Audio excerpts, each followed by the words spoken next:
glad to have you back. We will be bringing you the news updates on the next hour. So let's go into the newspaper review now. And we have with us Chris Kehinde-Nwandu. He's a journalist and, of course, a blogger as well. Good morning to you, and thank you for joining us. Thank you very much for having me this morning. All right, so we start with the Punch. The major story on the front page, President Buhari, Catholic bishops in frank exchange.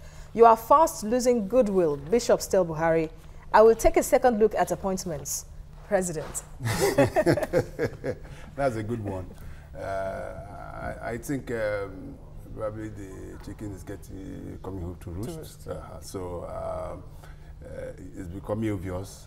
This is what everybody has been saying for over 3 years. I don't know whether this is politically motivated, because we are going into an election year next year.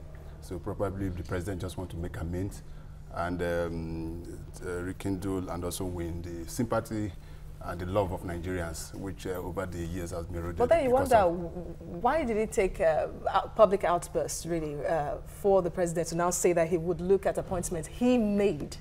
Yes, yeah, you know what he consciously said? Made you know, himself. some time ago he said he knows why he's very slow in reacting to issues. So I wouldn't know. Nobody can tell the mindset of the president, because someone that is very difficult to read, okay, on issues. It takes his time to take decisions, but for him to have waited for about 3 years to even listen to some of the things that Nigeria is saying, obviously says a lot about him as a person. He may have the best of intentions, but you'll be shocked that also some of these things probably weren't getting to him. Because if you have advisors and people that are supposed to be hearing, getting across to you on feelings of Nigerians and also telling you to, and you're not taking decision, then it becomes a problem. But then some would argue with you, really, especially on federal character, that what happens to federal character when you were appointing some of these people, why the former president, Olusegun Obasanjo, appointed at nepotism and clannishness in his way? Yeah, it's obvious. If there's anything you can't take away from the president, is the act of nepotism, which has become a part, in fact, has become a second name to him, because I don't know his thinking. That's why I say I don't know his thinking, because obviously, constitutionally, it has been stated how appointments will be made, and when you continue making, not only making appointment, not only from the same geopolitical zones, but even from your own states. Yeah. Look at the difference when you look at the parameters being used. We don't know the parameters being used, but practically everybody is just from the northeast with the president, and that's it doesn't say well of him. Let me take you through what the nation is saying, still on this crucial meeting between the president and... I think you should just conclude this so that we just move on, and then you give us details of that. Okay, so another story on atop the masthead of the Punch. Osinbajo backs state police, says herdsmen will pay for grazing reserves. Is this cheery news, kind of? Well, that is two-puncher. State police, and also I come back to what I've said before. They want to start implementing the recommendation of the APC restructuring. Well, that has been in the pipeline, and you know that those are the parts of the cardinal points raised by during their campaign. They are saying they're going to look at restructuring. Yes. They are going to look at state policing and the rest of them. So the vice president coming out to say that now means that probably they are looking at that direction. And the cherry news again is where he said that the Fulani herdsmen are going to pay for ranches. Both ranches, I believe, it's not only the ranches, also the colonies, because now we are looking at ranches and colonies. So if that's the case, fine, because some of us have always said, we've always said in the past that the government has no business in that business. They absolutely have no business in that business, because it's just a personal venture, business venture of individuals. So why should the government be getting ranches for paying them and rest of them? That should be that. If you are doing that, then it should go across board with other agricultural products. Would you say this seems to be like a backtrack, really, after public outbursts, especially from what the Minister of Agriculture, Audu, said at one time, that they had not done enough. Yes. Yes. I think the backlash of the outbursts and the comments of some government officials. I think what they are doing now is more of damage control. The president is doing the damage control. You remember he just came back from Nasarawa State, where he said that he condemned the killings, something we've been saying for months, that he needs to come out and specifically condemn this. He went to Nasarawa State a few days ago and said he condemned that all those courts in that act will be punished. That's the kind of statement we want from a president. The president of Nigeria is not the president of Katsina State or president of Northeast. So coming at this time, it's not too late, although it's getting too late. All right, another story. Workers protest NHIS boss reinstatement. NCP knocks Buhari. Well, I'm not surprised because when you look at the way he was reinstated, why investigations stay on, it puts a lot of question to the anti-corruption crusade of this present government. The Minister of Health, Professor Adewale, found him wanting on certain issues. But the panel has even been discredited by the president, saying that it was biased. But even at that, the Minister of Information came out again to say that, well, the fact that he was reinstated doesn't mean that the EFCC is going to drop their investigation. That also goes to show that why do they wait for the EFCC to finish their investigation before reinstating him? Okay. So for the workers to come out, I think they have the right to protest if they think that the writing has not been done. But even on that issue now of the reinstatement now, so what is the DG, resuming to now in the face of this open resistance to his return? Somebody once asked, who is the president? Somebody once asked that question. They sacked SGF. This has gone beyond the minister. It has gone beyond the workers. It is not the presidency. The president has come out. The chief of staff to the president came out and issued a statement that he should be reinstated. And I believe the chief of staff is speaking for the president. You understand what I mean? So if that's what he said, what any other person says doesn't matter. But I still believe that shouldn't have been done. They should have waited. Then, if you also look at the scenario and look at the utterances of the man, when he was suspended, there are words that he used that I cannot even use on this program, showing some level of arrogance and the rest of them. That was practically an untouchable. That's what was saying. So, all right, let's go on to the nation. It's just unfortunate. Of course, that meeting of the president with the Catholic delegation is trending on the front pages now of all the papers that we have on display here. But the nation is reading on that story, though. No plan to colonize any part of Nigeria, says Buhari. Of course, he has promised to review appointments, affairs by Catholic bishops. I just want to quote that part now, what the bishop said. When you came into office, they're referring to the president, you had enormous goodwill. Nearly 3 years later, however, one has the feeling that this goodwill is being depleted. And then the president is reacting, also quoted by the nation, saying, the impression created that I was sitting in an air-conditioned office and home, enjoying myself while these things happened, is dishonest. How would you, weigh the... of course, we see sincerity on the part of both parties now, but how would you weigh them? I think the statements by the bishops were more diplomatic. Being depleted is even a wrong assumption. It has been depleted. Okay, the image of the president. If it's a country where we have a serious opinion poll, very nice opinion poll, accurate opinion poll, like they do in the US and most other countries of the world, I'm sure that the president's popularity would have been probably to about 30% now compared to what it was in 2015. So the ratings don't really have much hold now here in our own climb. Yeah, that's what I'm saying. I said we don't do that. Okay, so it's what they have just done is just giving the president a mirror to look at himself. But when you talk about a mirror, recall when President Buhari went to Kano just recently, the kind of reception he got from the residents there, and that's correct. He still has a large support base. And he came out to say that with the crowd out on the streets to welcome him, cheering him, it meant that if he decided to, run for second term, he would win. The president, that Kano State Kano is one of is the just states a state. with the It's highest one voters. state out of 36 states of Nigeria. And it's just one state out of 36 states.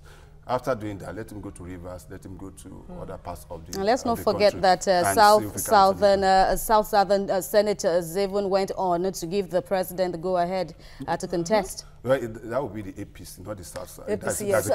Lawmakers, all the caucus right. But it's not the South-South, it's the APC. But it's still the South-South now. People from that region now who are endorsing the president to go on for yes, that's what I'm saying. term. The APC, the PDP also come out and say, no, we didn't endorse them. So it's a political. When it comes to APC, there's nothing anybody can do within the just APC like front. Southeastern the APC Southeastern, leaders yes, so the Southeasterners have also said some and the rest of it. It's a bandwagon effect. although the man has not come out to say that he's contesting, but is expected. He has the right to recontest if he wants to, and his party has the right to also give him all the backing he needs. But the most important thing now is the politics. We need to just get, you just need to get it right. We're talking about South now, the southern part of the nation now. I would want us to use this next rider now, or this next report now, still on the nation now, where it says the Vice President Oshibajo, OK State Police. Of course, Azizat had taken us through that in the Punch. But I want us to talk about now the office now of Vice President Oshibajo now. And I'm sure you must have been aware of the knocks that he has received now during the course of the week now. You know, some controversial statements he made now that didn't apparently sit down well with the Yoruba elders and of course the opposition. Now he's going on, after he had been recorded to have, you know, been against restructuring or something in that manner. Now he's going on to OK State Police. Now advocates of state police now, in the words of the nation, seem to be winning their battle. What do you think about this? Is it a seeming about turn, or how would you view it? State police is something we cannot run away from. The total strength of the Nigerian police is just a little bit over 300,000, and this is a country of over 180 million, now even going to 200 possibly. Yes. So it is very, very difficult for the police to be everywhere, and that's why at times I used to sympathize with them when they get all these knocks, because when you look at the strength of the Nigerian police, there's no way they can cover the whole of the nation, and they practically are supposed to be in charge of internal security, okay, with the National Nigerian Defense Corps and the rest of it. But is the army only come into the fray, or the military come into the fray when there is when you have some kind of aggression or things escalating and the rest of them. So the way to go is the police, is the state police. Lagos State is already doing something along that line, not with neighborhood with the neighborhood watch. Some other states also are doing something in that, but we need the constitution. It needs to be stated in the constitution, or we need a constitution review to make sure that that is enshrined, and it will even help the police. It can even come under the purview of the police. The police can even supervise the activities of. Does it appear to you now that this constitutional amendment now that will, you know, entail the incorporation of the state police now? Yeah. What will be the process like now? You know, of course, we can't ignore the National Assembly. Yes, the process has always. And other states. Yes, the process has always been, once they agreed on that, you know, the committee set up by the APC, just headed by Governor El-Rufai, submitted his report. The APC is going through it. After that, whatever recommendation they have, I'm sure they'll send it to the National Assembly. The National Assembly will look at it, look at the areas. They already made recommendations in that aspect, and that is why Nigerians are asking, what is the delay? After all, the president set that committee up. You know, so there are a lot of politicking. You know, it's not just sending it. Don't forget that the National Assembly is made of PDP and APC members. So if you throw it into the National Assembly like that, without doing the necessary level, the possibility of it being thrown out. So you have to do a lot of lobbying. And also you have to be sent to the houses, state houses of assembly, state house of assembly concurrent. So once they do that, they send it back to the National Assembly. And if it's approved, then it becomes. But what we are looking at, systematic amendment of the Constitution, not the total. There is no way the National Assembly can do that within the next 18 months. Yes, so they had to look at just these key areas of recommendation and tackle that, because amending the Constitution is... Well, the clock is ticking already, but let me quickly get your views now on this final one. Now, NLC says they want to review demand for new minimum wage, saying the 56,000 naira proposed wage now is no more acceptable. Nothing can be enough. Nothing can be enough. You know, when you look at just the rate of inflation in Nigeria on a daily basis, the wages rises and the rest of them. So 52,000 naira might be, maybe looks too low, but you have to also look at it that those that are even paying 18,000 present, how many states are paying? That's what you put into consideration. True. So if we're saying, if they are not paying 18,000 minimum wage, and so many states are owing over 2 years, 3 years, how would they be able to pay 56,000? Well, you wonder why really the NLC even presented 56,000 naira initially. I remember on this show, I think you were one of those we spoke with that. It was better for them to shoot for the moon, and if it means they'll be among the stars. Why not demand for 100,000 naira? Could still fall down scale it down, get something reasonable. You know, they might not even get 56,000. That is why we're talking about restructuring. Okay, restructuring, we address such issues. States will be allowed. Okay, states will be allowed to pay what they take, determine what they can pay. Lagos State can pay 18,000 naira. Lagos State can pay probably 60,000 naira. But my state, in Imo State, can my governor pay 60,000 naira when it's only so many? So, Osun State, you see what is happening in Osun State. No, so the reality on ground. Look at the internal generated revenue IGR of Lagos State. Dwarfs over 23 states. You understand? So, what I'm saying is, so they can determine that for the federal parastatals and for the state should be allowed. And the governors made that point, really. They made that demand, you know, but the federal government has said nothing about it yet, well, though they are represented. Yes, I know they are in discussion with NLC. Yes. That's what they come up with. But I think we should be able to, we should try and strike a balance. You're not just making demands and making demands and demands, and at the end of it all, some people would rather take the little they have if they know that at the end of the month they'll get it as and when due, than rather promising the humongous salaries that will not come in about 2 years or 3 years time. All right. Are you through with the nation? That's it. Okay, so we go to the Daily Stand now. The major story, FG backs state police. Central fights against insecurity no longer feasible. That's according to the Vice President, Osinbajo. We already talked extensively about that. So we go to another story. Yes, Benue. Herdsmen in gun battle with soldiers. Soldiers arrest 2 armed Fulani herdsmen. Now, would we say this is worrisome, kind of? Herdsmen in gun battle with soldiers on Tuesday. Yeah. The police had been there. The IGP, in fact, was there for just a day or two or thereabout. Could not do anything. But then, these members of the group engaged in gun battle with the police. Yes, you know, that's what we've been saying all along, that it has gone beyond the police. There's nothing the police can do, because apart from not having enough personnel to handle the rampaging militiamen, because I don't look at them as herdsmen any longer. They are militia. The herdsmen that we know about are the ones that go around carrying stick on their back, and the rest of them are small dagger in their pocket, and the rest of them not with arms and not AK-47. An average AK-47 costs over 500,000 or close to £1 million naira. So where would they get the money to do that? So to buy that. So we have been saying that the police don't have the capacity, apart from the seemingly, I use the word seemingly, stance of the police, especially the police hierarchy, which to some extent some people feel that it's a bit, is not in tandem with their calling, you know, partisanship and the rest of them. The only group that can come in now with so much trust and trust in this fray is the army, is the military, which and they have done, and they were just and they just came in, and then within days they already started doing the work they're supposed to do. This they ought to have done. The guys were going for an operation. They were going to attack the fish farm of the governor, and also some villages. And if you know what, for a governor, you definitely know that he has some security.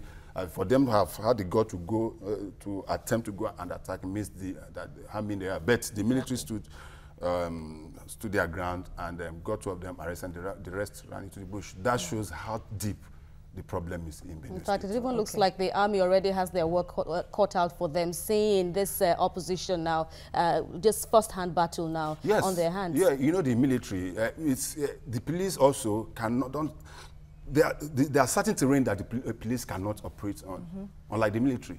The military can go into any terrain because they have the wherewithal, they have the competent training. That's why you can see them going to Sambisa. Police, I doubt whether the police will go into Sambisa just for the forest. Because they were trained, you know. Because they were trained for, that is what they are trained for. That is their core area. That of police is just to maintain law and order within and rest of them. When it comes to real battle, is the military. And I commend the president to have finally come out to do that on this. And not just in give the military the opportunity to handle this. Another story here. IPOB drags Army Chief, IGP, to U.S. court. IPOB doesn't want to rest. Back again. Yes, yes. Well, I thought IPOB, I thought the story has ended, but is their right to do that? Oh, this latest development, especially, where a 4th deadliest group worldwide is still you know, they may have some legitimate rights, because if you look at it, if you compare what IPOD was doing was had some kind of could tell the sovereignty and unity of the country, but they were not as fearless as the herdsmen and the militiamen. I never heard of anybody killed by IPOD all throughout their struggle.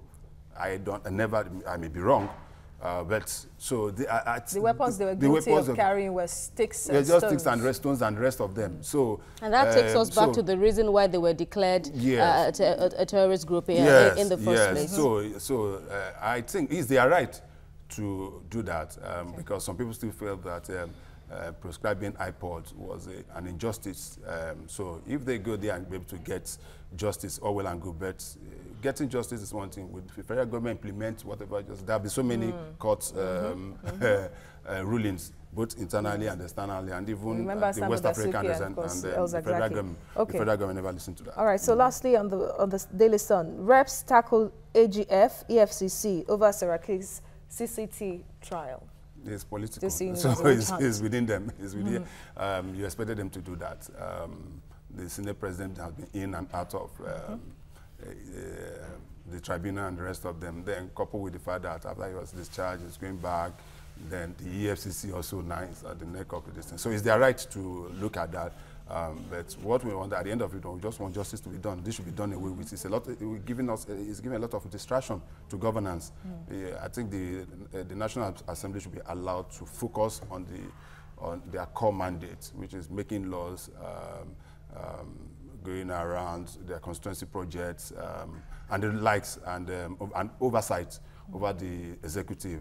Those are their core. I don't think we need all this distraction. We just have, as I said, we have less than 2 years, less than 1.5 years to go. Absolutely. And Nigerians have not even felt the dividends of this democracy. All right, Chris, let's move on to the Vanguard now, where we see yet another angle to the tense situation in Benue State. Okay, so Governor Otom is receiving some solidarity, this time from Governor Ayodele Fayose, and that's the picture story right there in the front page of the Vanguard. So Governor Fayose and his delegation visited the governor, of course, expressing support to them. But now, something worthy of note now. The governor of Benue State is saying he will leave the APC, and that's it over there. He will leave the APC if his people ask him to.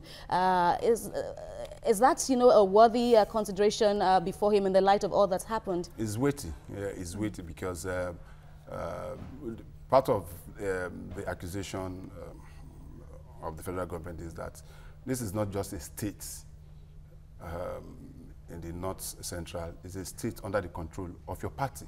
So it's expected that you're supposed to move in and get this thing done once and for all. And the governor seems not to be getting the kind of protection he's expecting. The president didn't even attend the mass burial. Neither did he send representatives. And so so that is why anybody that listens to him will see that this man is troubled. He's really troubled. And if you call me, show me your friends, and I know who you are. There's the police angle too. So then if he's not getting the kind of protection, and support from his colleagues, then even the Northern Governors Forum visited him, led by the governor of Benue State. About 6 of them visited him, but that was after so many outcry and rest of them. But since he's not getting the kind of comfort he's expecting, some people are now coming from outside and say, oh, if your family is not sympathizing with you and somebody yourself comes and says, oh, we're very... In fact, we went there a few days and donated 200 million naira. Absolutely, and let's not even forget that initially Fayose had even, assured Benue residents in Ekiti State now that, they are safe now, and he had since taken a tough stance now on the herdsmen issue. As that, let's just, Okay, so lastly, this day, I think we just do a dry run because we've gone through almost all the stories. Buhari cattle colony is not meant to colonize any state. Again, promises to revisit FG appointments. Your goodwill is fast depleting. Bishops admonish President Osinbajo back state police now to establish base in Benue, Nasarawa, Taraba axis. Saraki CCT trial. House accuses Malami Magu of obstructing, perverting justice. NHIS staff ask Buhari to rescind decision on Usman's restatement. And something quite different here. Signposting confidence. Nigeria's forex inflow hits $30.45 billion in Q4 2017, of course. Was asking many Nigerians, after you tell them such story, they will tell you no food on my table. I need to translate to food on my table. You should translate to Exactly. food on my table. Right. Whatever we are having, foreign, reserve, and whatever, if the people are not feeling the import, people are not feeling it on the table, and people are not feeling the impact, why saving when I'm dying of hunger? You have 10,000 naira, and and you are saving 9,950 naira, and your children cannot eat. Then you are not worthy to be a father. You know, that kind of. So those impact, in as much as we are saving for the rainy day, but the impact of those savings should be felt among Nigerians. Nigerians are really hungry. Nigerians are hungry. People are dying of hunger. People cannot make ends meet. People are losing their jobs on a daily basis, irrespective of what the federal government is telling us. They're creating jobs and the rest of people are losing jobs. So many graduates have been turned out on a daily basis. They're not getting jobs. Those that are working, you see father and mother, both of them lost their jobs and they have nothing to do. Those that are trying to sell in the corners of it, they get their shops demolished and the rest of them. So it's a very big, so I think the federal government should do something about it. Dwindling numbers now, inflation figures, you know, as they steadily drop now, yes, will translate to something more positive then. Chris, Kaide Emmanuel, journalist, a blogger, thank you very much for your analysis of the day's dailies. Thank you very much for having me.